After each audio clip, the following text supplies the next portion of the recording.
ഡോക്ടറെ, സോഷ്യൽ മീഡിയയിൽ ഇപ്പോൾ ആയുർവേദ മരുന്നുകൾക്ക് ഒരുപാട് സൈഡ് എഫക്റ്റ് ഉണ്ടെന്ന് കാണുന്നുണ്ടല്ലോ. ഈ അലോപ്പതി മരുന്ന് പോലെ തന്നെ ആയുർവേദ മരുന്നുകൾക്കും സൈഡ് എഫക്റ്റ് ഉണ്ടോ? പലപ്പോഴും ഈ സോഷ്യൽ മീഡിയയിലെ ഇത്തരത്തിലുള്ള പ്രചരണം കാരണം പലപ്പോഴും ആളുകൾ ഭയങ്കര കൺഫ്യൂസ്ഡ് ആണ്. ശരിക്കും ആയുർവേദ മരുന്നുകൾക്ക് സൈഡ് എഫക്റ്റ് ഉണ്ടോ എന്നുള്ളത് മനസ്സിലാക്കുന്നതിന് മുമ്പ് ആദ്യം തന്നെ ഈ ആയുർവേദവും മോഡേൺ മെഡിസിൻ അലോപ്പതിയും തമ്മിലുള്ളൊരു വ്യത്യാസം എന്താണെന്ന് മനസ്സിലാക്കണം. ഞാൻ ഈ പറയുന്ന കാര്യങ്ങൾ ഞാൻ പറഞ്ഞ കാര്യമല്ല, ഒരു മോഡേൺ ഡോക്ടർ തന്നെ ഒരു വീഡിയോയിലൂടെ പറഞ്ഞ കാര്യമാണ്. ഇപ്പോൾ ഒരു അസുഖത്തിന് വേണ്ടിയിട്ട് ഒരു ഹെർബൽ ഫോർമുലേഷൻ കൊടുക്കുന്നു. അത് കൊടുത്തതിന് ശേഷം ആ അസുഖം കുറയുകയും ചെയ്യുന്നു. ഈ അസുഖം കുറയ്ക്കാൻ കാരണമായിട്ടുള്ള ഒരു മോളിക്യൂൾ അതിൻ്റെ അകത്തുണ്ടാവും. അതോടൊപ്പം തന്നെ മറ്റ് പല മോളിക്യൂൾസും കാണും. ഈ അസുഖം കുറയ്ക്കാൻ കാരണമായിട്ടുള്ള ഈ മോളിക്യൂൾസ് മാത്രം എക്സ്ട്രാക്ട് ചെയ്തെടുത്തു കഴിഞ്ഞാൽ അതിന് മോഡേൺ മെഡിസിൻ അല്ലെങ്കിൽ അലോപ്പതി എന്നാണ് പറയുന്നത്.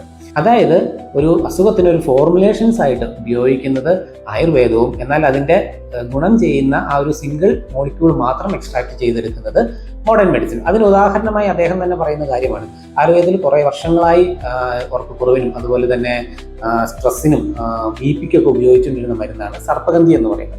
ഈ സർപ്പഗന്ധിയിൽ BP-യെ കുറയ്ക്കുന്ന ഒരു മോളിക്യൂളിന് റിസർപ്പൈൻ എന്നാണ് പറയുന്നത്. അപ്പോൾ ഈ റിസർപ്പൈൻ മാത്രമായിട്ട് എക്സ്ട്രാക്ട് ചെയ്തെടുത്ത് മോഡേൺ മെഡിസിനിൽ BP-ക്കുള്ള മരുന്നായിട്ട് വർഷങ്ങളായിട്ട് ഉപയോഗിച്ചുകൊണ്ടിരുന്നു. എന്നാൽ ഇപ്പോൾ കുറേ നാളായിട്ട് ഈ ഒരു മരുന്ന് ഉപയോഗിക്കുന്നില്ല. ഇതിന് കാരണം എന്ന് വെച്ച് കഴിഞ്ഞാൽ ഇതിന് കുറേ സൈഡ് എഫക്ട്സ് ഉണ്ടെന്ന് നമ്മൾ മനസ്സിലാക്കി. അതേപോലെ തന്നെ പുതിയ മരുന്നുകൾ കണ്ടുപിടിക്കുകയും ചെയ്തു. അപ്പോൾ എന്നാൽ വർഷങ്ങളായിട്ട് ഈ സർപ്പഗന്ധി മുഴുവനായിട്ട് കൊടുത്തപ്പോൾ അത്ര കണ്ട് സൈഡ് എഫക്റ്റ് കാണുന്നില്ല. അപ്പോൾ ശരിക്കും പറഞ്ഞാൽ ഇത് തമ്മിൽ കമ്പയർ ചെയ്തുകൊണ്ട് ഒരു സ്റ്റഡി നടത്തി. അതായത് ഒരു ഗ്രൂപ്പ് ഓഫ് ആളുകളിൽ ഒരു നിശ്ചിത എമൗണ്ട് ഓഫ് റിസർപ്പൈൻ കൊടുത്തു, മറ്റു ഗ്രൂപ്പ് ഓഫ് ആളുകളിൽ ഈ മുമ്പ് കൊടുത്ത റിസർപ്പൈൻ്റെ അതേ എമൗണ്ട് വരാൻ പാകത്തിനുള്ള ഈ സർപ്പഗന്ധിയുടെ റൂട്ട് എക്സ്ട്രാക്റ്റും കൊടുത്തു. അപ്പോൾ ഇതിൻ്റെ ഒരു സ്റ്റഡിയുടെ ഔട്ട്കം എന്ന് പറയുന്നത് പൊട്ടൻറ്റ് വൈസ്, ഡ്രഗിൻ്റെ പൊട്ടൻറ്റ് വൈസ് നോക്കുമ്പോൾ ഓൾവേസ് റിസർപ്പൈന് തന്നെയാണ് പൊട്ടൻസി കൂടുതൽ. പക്ഷേ സൈഡ് എഫക്റ്റ് വെച്ച് നോക്കി സ്റ്റഡി ചെയ്തപ്പോൾ ഈ റിസർപ്പൈനെ അപേക്ഷിച്ച് സർപ്പഗന്ധിയുടെ കംപ്ലീറ്റ് റൂട്ട് എക്സ്ട്രാക്റ്റ് കൊടുത്ത ആളുകളിൽ സൈഡ് എഫക്റ്റ് വളരെ കുറവാണ്. അപ്പോൾ റിസർപ്പൈന് സൈഡ് എഫക്റ്റ് ഉണ്ടാകുകയും എന്നാൽ റിസർപ്പൈൻ അടങ്ങിയിട്ടുള്ള സർപ്പഗന്ധിയുടെ റൂട്ട് എക്സ്ട്രാക്റ്റിന് സൈഡ് എഫക്റ്റ് വളരെ കുറയുകയും ചെയ്തു. അപ്പോൾ ഇതെന്തായിരിക്കും കാരണം? ഇത് നമ്മൾ ചിന്തിച്ചാൽ മനസ്സിലാവും.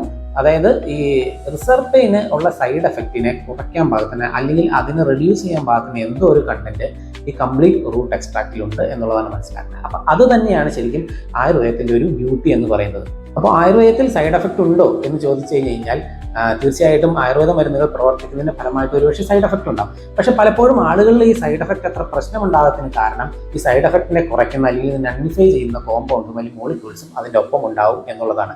അപ്പം അത് തന്നെയാണ് ആയുർവേദ മരുന്നുകൾ പൊതുവേ സൈഡ് എഫക്റ്റ് കുറഞ്ഞിരിക്കുന്നതിന് കാരണം. ആയുർവേദ മരുന്നുകൾക്ക് സൈഡ് എഫക്റ്റ് കുറഞ്ഞു എന്നുള്ളത് കൊണ്ട് തന്നെ തോന്നുന്നത് പോലെ ഉപയോഗിക്കുന്നത് ഒരിക്കലും ശരിയല്ല. ഉദാഹരണത്തിന് അരിഷ്ടം എന്ന് പറയുന്നത് ഒരു ആൽക്കഹോൾ ബേസ്ഡ് പ്രിപ്പറേഷനാണ്. അപ്പോൾ അതിൽ കൃത്യമായി തന്നെ തെറാപ്യൂട്ടിക് ഡോസ് ഉണ്ട്. അപ്പോൾ ഇത് തോന്നുന്ന മാതിരി കഴിച്ചു കഴിഞ്ഞാൽ അല്ലെങ്കിൽ ഏതെങ്കിലും വ്യാജന്റെ അടുത്ത് നിന്ന് മരുന്ന് വാങ്ങിച്ച് ഉപയോഗിച്ച് കഴിഞ്ഞാലൊക്കെ ഒരുപക്ഷെ സൈഡ് എഫക്റ്റ് ഉണ്ടായേക്കാം. പക്ഷേ ഒരു ആയുർവേദ ഡോക്ടറുടെ നിർദ്ദേശപ്രകാരം അദ്ദേഹത്തിന്റെ സൂപ്പർവിഷനിൽ കൃത്യമായി ആയുർവേദ മരുന്ന് കഴിക്കുന്നത് കൊണ്ട് തുലവും സൈഡ് എഫക്റ്റ് കുറവാണ് എന്നുള്ളത് മാത്രമല്ല വളരെ സേഫാണ്.